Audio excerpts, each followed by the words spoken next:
Assalamu alaykum wa rahmatullah. Aujourd'hui, nous allons aborder un sujet très important.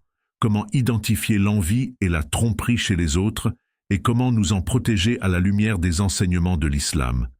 Il est essentiel de comprendre ces dynamiques pour protéger notre bien-être spirituel et social. Nous explorerons 6 leçons pratiques tirées du Coran et de la Sunna qui vous aideront à reconnaître et à faire face à ces comportements négatifs. Leçon 1. Les signes subtils de l'envie. L'envie est un poison silencieux, souvent bien caché derrière des sourires ou des mots aimables.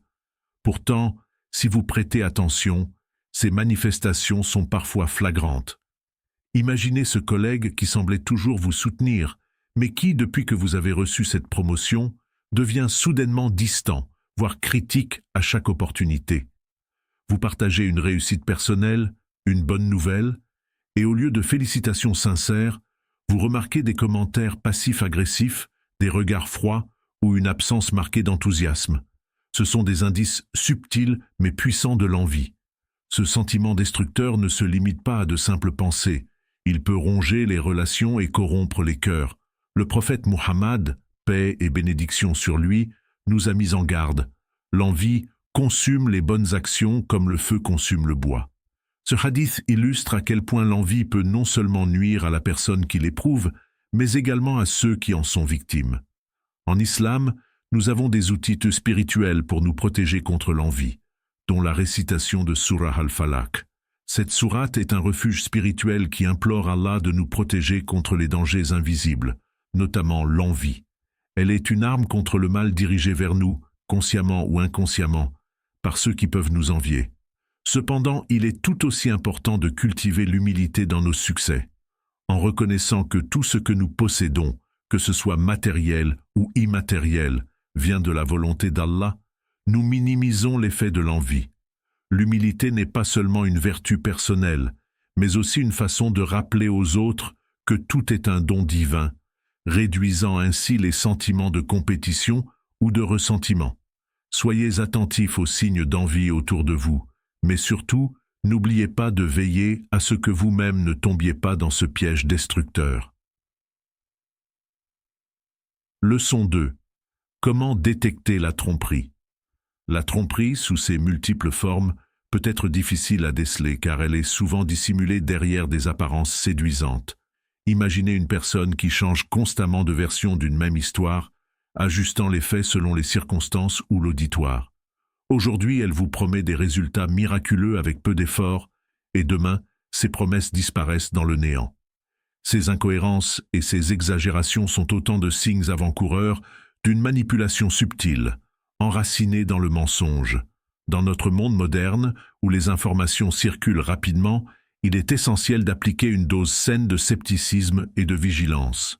Le prophète Muhammad, paix et bénédiction sur lui, a mis en garde contre ceux qui embellissent la vérité par des flatteries excessives ou des promesses démesurées, cherchant à capturer l'attention ou à gagner la confiance de manière imméritée. Cette exagération, bien qu'attrayante à première vue, cache souvent une réalité bien plus simple. La vérité n'a pas besoin d'être enjolivée. Le Coran, dans Surah Al-Hujurat, nous exhorte à vérifier chaque information avant de la croire ou de la partager. Ô vous qui croyez, si un pervers vous apporte une nouvelle, examinez-la soigneusement, de peur que vous ne causiez du tort par ignorance et que vous ne regrettiez par la suite ce que vous avez fait. 49.6. Ce verset met en lumière l'importance de la vérification, particulièrement dans une ère où les rumeurs et les demi-vérités peuvent se propager en un clin d'œil. La tromperie peut également se dissimuler dans les promesses irréalistes, obtenir de grandes récompenses avec peu d'efforts. Ces promesses sont souvent trop belles pour être vraies. En islam, le succès et les bénédictions d'Allah sont liés à la sincérité de l'effort. Ceux qui vantent des solutions miraculeuses sans effort trahissent souvent une intention malveillante ou intéressée. Pour vous protéger de la tromperie, développez une habitude de questionnement, surtout lorsque vous êtes confronté à des situations où les paroles ne correspondent pas aux actions. Cherchez la cohérence, non seulement dans les récits, mais aussi dans le comportement des personnes. Entourez-vous de gens qui font preuve de transparence et d'intégrité. Et surtout, implorez Allah pour qu'il vous accorde discernement et sagesse dans vos interactions quotidiennes. Leçon 3. L'importance de la cohérence dans le comportement. La cohérence est un miroir de l'intégrité. Une personne sincère ne se contente pas de paroles. Elle agit en accord avec ses promesses et ses principes, quels que soient dans les défis ou les circonstances. Si vous observez quelqu'un dont le comportement change drastiquement en fonction des situations ou qui adapte ses actions selon le public, cela peut être le signe d'une dualité intérieure, d'une malhonnêteté voilée par une façade de convenance. En islam, la cohérence dans les actions est valorisée, même dans les petites bonnes œuvres. Le prophète Muhammad, paix et bénédiction sur lui, a dit « Les actes les plus aimés d'Allah sont ceux qui sont constants, même s'ils sont minimes. » Ce hadith nous rappelle que la sincérité ne se mesure pas uniquement par de grands gestes ou des déclarations flamboyantes, mais par la constance dans les petites actions quotidiennes qui reflètent notre engagement envers nos valeurs et notre foi. Une personne authentique maintient ses principes, que ce soit en public ou en privé. Si elle est respectueuse et généreuse dans ses paroles, elle le sera aussi dans ses actes. À l'inverse, un individu dont le comportement varie de manière drastique, se montrant aimable devant certains et désagréable envers d'autres, risque de trahir une personnalité plus manipulatrice. La cohérence est une clé pour discerner la sincérité. Ceux qui restent fidèles à eux-mêmes, quels que soient les enjeux, révèlent un caractère authentique. Cette constance est cruciale, non seulement pour établir la confiance dans les relations, mais aussi pour construire une société basée sur la transparence et l'honnêteté. En tant que croyants, nous sommes appelés à être des modèles de cette cohérence.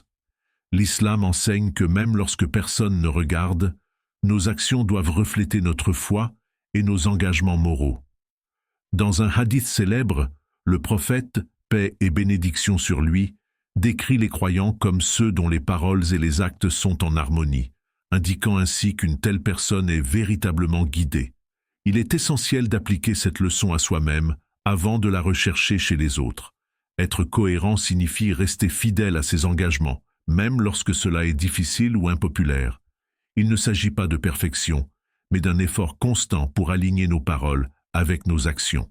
Lorsque nous nous efforçons de maintenir cette cohérence, nous devenons des exemples de fiabilité et de confiance, inspirant ceux qui nous entourent à faire de même. En observant la cohérence chez les autres, vous pouvez évaluer leur sincérité. Si quelqu'un est inconstant ou change son comportement selon son entourage, il est sage de rester vigilant. Recherchez les personnes dont les actions sont ancrées dans leurs principes, car elles apportent une stabilité morale qui est précieuse dans toutes les relations humaines. Leçon 4. Observez les relations des autres. Rien ne révèle plus le véritable caractère d'une personne que la manière dont elle traite ceux qui ne peuvent rien lui offrir en retour. C'est facile d'être courtois et généreux envers ceux dont on attend quelque chose. Mais la véritable mesure d'une personne réside dans son comportement face aux plus vulnérables ou ceux considérés comme sans importance. Cette vérité est universelle, mais elle est également profondément ancrée dans les enseignements islamiques. Le prophète Muhammad, paix et bénédiction sur lui, a dit « Les meilleurs d'entre vous sont ceux qui sont les meilleurs avec leur famille. » Cette parole met en lumière un principe essentiel. La gentillesse, la bienveillance et le respect doivent s'étendre à tous, y compris ceux avec qui nous avons des relations quotidiennes et intimes, comme la famille, mais aussi ceux qui occupent des positions de moindre pouvoir ou d'autorité dans la société. Comment une personne interagit avec ses parents, ses enfants, ses employés, ou même un inconnu dans la rue, en dit long sur sa sincérité. Observez par exemple la personne qui, en société, est charmante et attentionnée, mais qui, dès que les caméras sont éteintes, devient froide et impatiente avec son entourage immédiat. Ces fluctuations dans le comportement sont des signes que cette personne adapte ses attitudes en fonction de ce qu'elle peut gagner des autres. Le respect et la gentillesse ne devraient pas dépendre du statut social ou de la capacité à rendre un service en retour. Un autre indicateur crucial est la manière dont une personne parle des autres en leur absence. Une personne sincère évitera les commérages et les médisances, deux comportements condamnés par l'islam, car ils témoignent souvent d'un cœur rempli d'envie ou d'insécurité. Si une personne est toujours prête à dénigrer les autres, surtout ceux qui ne sont pas là pour se défendre, cela peut être un signe que cette personne n'est pas aussi bienveillante qu'elle semble l'être en face. Le Coran nous met en garde contre ces actes destructeurs. Ne vous espionnez pas les uns les autres et ne médisez pas les uns des autres. Sourate Al-Hujurat.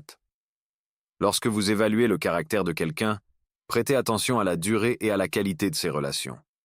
Les amitiés et les partenariats qui résistent à l'épreuve du temps, fondés sur le respect mutuel, sont souvent le signe d'une personne qui est sincère dans ses intentions. Une personne qui change fréquemment d'entourage ou qui semble incapable de maintenir des relations solides peut révéler des failles dans son caractère. Enfin, pour rester fidèle à cette leçon dans nos propres vies, nous devons nous efforcer de traiter chacun avec respect et dignité, qu'il s'agisse de nos proches ou de ceux que nous rencontrons occasionnellement. En cultivant un comportement bienveillant et égal envers tous, nous incarnons l'enseignement islamique selon lequel chaque être humain a une valeur intrinsèque. C'est une marque de sincérité que de montrer cette bienveillance de manière cohérente, quelles que soient les circonstances. Leçon 5. Se tourner vers le Coran et la Sunna pour guidance. Lorsque nous sommes confrontés à des situations complexes ou à des relations difficiles, il est naturel de se sentir déstabilisé, incertain de la meilleure façon de réagir. L'islam nous offre une solution intemporelle. Revenir aux enseignements du Coran et de la Sunna. Ces sources infaillibles de guidance fournissent une boussole morale pour naviguer dans les eaux parfois troubles des interactions humaines. L'une des premières leçons que le Coran nous enseigne est d'éviter les suppositions négatives. Il est facile de tomber dans le piège de l'interprétation hâtive des actions ou des paroles des autres, mais ce comportement peut mener à des conflits inutiles et à la propagation de mensonges. Le Coran, dans Sourate Al-Hujurat, nous met en garde contre ces jugements précipités. Ô vous qui avez cru, évitez beaucoup de conjectures, car certaines conjectures sont des péchés. 49 minutes and 12 seconds. Ce verset nous rappelle que les pensées négatives ou les soupçons infondés peuvent causer plus de tort que de bien, et qu'il est essentiel de prendre du recul avant de porter des jugements. Dans le même esprit, l'islam condamne les commérages et la médisance, qui sont souvent les racines de l'envie et de la tromperie. Le prophète Muhammad, paix et bénédiction sur lui, a décrit la médisance comme « dire de votre frère ce qu'il n'aimerait pas que vous disiez de lui, et cela, même si ce que vous dites est vrai. » Ce type de discours empoisonne non seulement les relations, mais il sème aussi la discorde au sein de la communauté, détruisant la confiance et la fraternité. Les enseignements islamiques nous fournissent également les outils nécessaires pour discerner la vérité et cultiver la sagesse. Il est recommandé, dans des situations complexes, de consulter les conseils d'Allah à travers le Coran et la Sunna. Un exemple fondamental est l'importance de la vérification des informations avant de les accepter ou de les diffuser. Dans le même verset mentionné plus haut, Sourate Al-Hujurat insiste « Si un pervers vous apporte une nouvelle, examinez-la avec soin de peur que vous ne fassiez du tort par ignorance. » Cette directive est particulièrement pertinente à l'ère des réseaux sociaux, où les informations, vraies ou fausses, circulent à une vitesse fulgurante. Se tourner vers les enseignements prophétiques, c'est aussi adopter une attitude de bienveillance et de miséricorde envers les autres. Le prophète Muhammad, paix et bénédiction sur lui, a toujours agi avec compassion, même envers ceux qui l'ont trahi ou traité injustement. Ses interactions étaient marquées par une sincérité inébranlable et un respect profond pour chaque personne, indépendamment de son statut social ou de ses erreurs. En suivant son exemple, nous apprenons à aborder les relations avec une sagesse empreinte de patience et de miséricorde, plutôt qu'avec des jugements hâtifs ou des réactions impulsives. Appliquer ces principes dans nos vies, c'est s'assurer que nos relations sont fondées sur la vérité, la confiance et la sincérité. Plus nous nous tournons vers les enseignements divins pour guider nos interactions, plus nous cultivons une communauté harmonieuse, où chacun est traité avec justice et respect. Leçon 6. Faire des duas pour la protection. La force spirituelle n'est pas seulement une question de foi intérieure. Elle se manifeste aussi à travers nos actions et nos prières. Dans un monde rempli d'envie, de tromperie et de tentation, l'une des façons les plus puissantes de se protéger est de faire des duas régulièrement. Les duas ne sont pas de simples invocations, elles constituent un dialogue direct avec Allah, une recherche de réconfort, de guidance et surtout de protection contre les maux visibles et invisibles. Le prophète Muhammad, paix et bénédiction sur lui, a enseigné plusieurs supplications spécifiques pour se prémunir des influences négatives. Parmi celles-ci, une des plus puissantes est « Je cherche refuge dans les paroles parfaites d'Allah contre le mal qu'il a créé ». Cette prière simple mais extrêmement efficace sert de bouclier contre tout ce qui pourrait nuire à notre âme, à notre santé ou à notre bien-être. Il est recommandé de réciter cette dua 3 fois chaque matin et chaque soir, en particulier lorsque l'on sent que des énergies négatives ou des intentions malveillantes pourraient peser sur nous. Outre les duas, la récitation quotidienne des Suras Al-Falaq et An-Nas est un moyen inestimable de se protéger des maux cachés. Surah Al-Falaq demande à Allah de nous préserver des jalousies, des sorcelleries et de tout autre mal pouvant découler de l'envie. Surah An-Nas, quant à elle, invoque la protection d'Allah contre les insinuations du diable et les mauvaises pensées qui pourraient nous détourner du droit chemin. Ces 2 chapitres forment un duo spirituel puissant que le prophète, paix et bénédiction sur lui, a recommandé de réciter le matin et le soir pour renforcer notre protection contre les dangers invisibles. Mais les 2 ne se limitent pas à la récitation de versets spécifiques. Elles peuvent aussi être personnelles et adaptées aux situations que l'on traverse. Dans des moments d'incertitude, prier pour avoir la clarté d'esprit et le discernement est crucial. Une dua que beaucoup trouvent utile est « Ô Allah, montre-moi les choses telles qu'elles sont réellement ». Cette demande, si elle est faite avec sincérité, permet de dévoiler les vérités cachées et de mieux comprendre les intentions des autres, que ce soit dans nos relations personnelles ou dans nos interactions professionnelles. Faire des duas régulièrement ne nous protège pas uniquement contre les influences extérieures, mais renforce également notre relation avec Allah. En nous tournant vers lui, nous affirmons notre dépendance totale à sa miséricorde et sa protection. Cela développe également en nous une paix intérieure, sachant que nous avons placé notre confiance en celui qui contrôle tout. Cette sérénité est essentielle pour naviguer dans un monde où l'envie et la tromperie peuvent se présenter à tout moment. De plus, la prière pour la protection n'est pas seulement un acte individuel, elle peut aussi être collective. Encourager les membres de notre famille et notre communauté à réciter ces duas renforce la protection spirituelle de chacun. En récitant ensemble des duas et des suras, nous créons un environnement de paix, de sécurité et de soutien mutuel. Ainsi, faire des duas pour la protection est bien plus qu'une simple habitude quotidienne. C'est un acte de foi, un rappel constant que nous sommes sous la garde d'Allah, et une pratique qui nous aide à surmonter les influences néfastes qui pourraient s'infiltrer dans notre vie. Que ce soit par des invocations spécifiques ou des prières personnelles, les duas sont un rempart spirituel que nous devons entretenir avec vigilance et dévotion.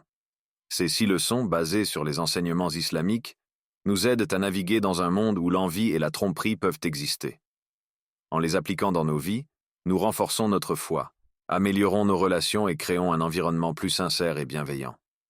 Rappelez-vous de toujours vous tourner vers Allah pour protection et guidance, et de rester vigilant face aux signes subtils de ses comportements. Si vous avez trouvé cette vidéo utile, n'oubliez pas de vous abonner et de partager vos réflexions dans les commentaires. Qu'Allah nous guide tous sur le droit chemin et nous protège contre les maux de l'envie et de la tromperie. Assalamu alaikum.